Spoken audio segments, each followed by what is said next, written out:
Hello， 大家好，我是刘毅。今天我们做干炸小河虾。小河虾这样做是越嚼越香，喝酒特别不错。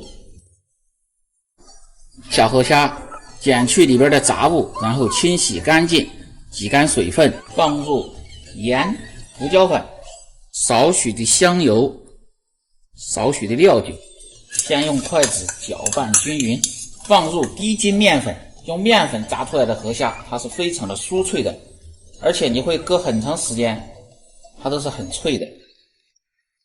然后抓拌均匀，所以面粉的量以刚好裹上这个小河虾为宜，不要太多。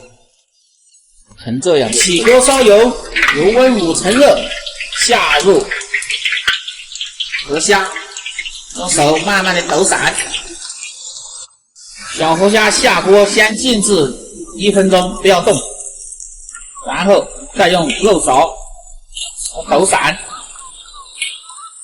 保持中火，慢慢的炸至油中不再冒泡的时候就可以关了。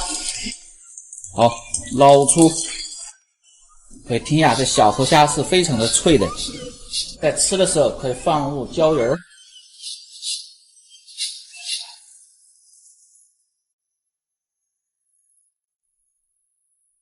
干炸小河虾就做好了，这样做出来的小河虾非常的酥脆。